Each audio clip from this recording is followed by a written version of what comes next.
తిరుమల అన్నమయ్య భవనంలో సమావేశమైన టీటీడీ పాలక మండలి కీలక నిర్ణయాలు తీసుకుంది. భక్తులకు అందించే సౌకర్యాలు, ఆహారం, అలాగే దేవస్థానాన్ని విస్తరించే ప్రయత్నాలు వంటి అంశాలపై చైర్మన్ బిఆర్ నాయుడు అధ్యక్షతన బోర్డు కొన్ని నిర్ణయాలు ప్రకటించింది. దీంతో పాటు టీటీడీలో కొత్తగా కొన్ని వ్యవస్థలు కూడా ఏర్పాటు చేయాలని నిర్ణయం తీసుకుంది.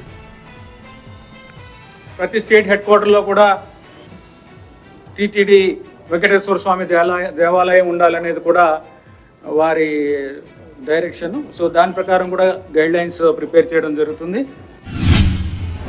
టీటీడీ కింద ఉన్న సూపర్ స్పెషాలిటీ హాస్పిటల్, టీటీడీ నిర్వహిస్తున్న ఒక సూపర్ స్పెషాలిటీ హాస్పిటల్ జాతీయ హోదా తీసుకురావడానికి, జాతీయ హోదా కోసం కేంద్ర ప్రభుత్వానికి ఒక రిజల్యూషన్ పంపించి దాని మీద మనం పర్సూ చేయాలి.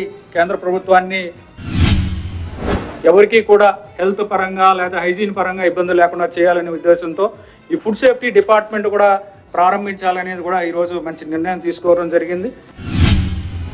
ఒంటిమిట్టలో కోదండరామాలయంలో విమాన గోపురానికి 43 లక్షలతో బంగారు కలెక్షన్ కూడా ఏర్పాటు చేయడానికి కూడా నిర్ణయం తీసుకోవడం జరిగింది. ఆరోగ్య సమస్యలు వస్తూ ఉంటాయి, మీరు టైం టు టైం చూస్తుంటారు, హార్ట్ అటాక్ వచ్చి చనిపోయారు, ఇలాంటివి.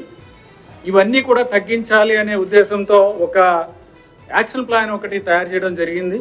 ఎక్కడెక్కడ ఏ ఫెసిలిటీస్ పెట్టాల్సి వస్తుంది, ఎక్కడెక్కడ సివిల్ అసిస్టెంట్ సర్జన్స్, డాక్టర్స్, నర్సులు వీళ్ళందరినీ పెట్టాల్సి వస్తుంది అనేది కూడా చర్చించడం జరిగింది.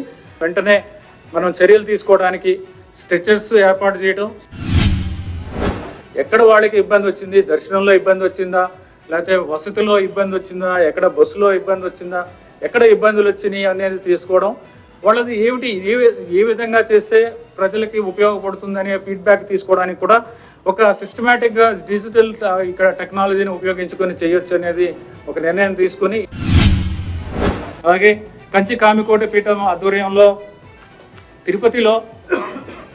తిరుపతిలో సాంప్రదాయ పాఠశాల ఒకటి ఉంది. ఆ పాఠశాలకు కూడా 2 కోట్ల ఆర్థిక సహాయం అందించడానికి కూడా బోర్డు నిర్ణయం తీసుకుంది. మఠాల మీద ఏం జరుగుతుంది ఏంటనేది కూడా మేము అధికారుల తరపు నుంచి కూడా స్టడీ చేస్తున్నాం. అదంతా రిపోర్ట్ వచ్చిన తర్వాత బోర్డుకి పెట్టిన తర్వాత బోర్డు నిర్ణయం తీసుకుంటాం.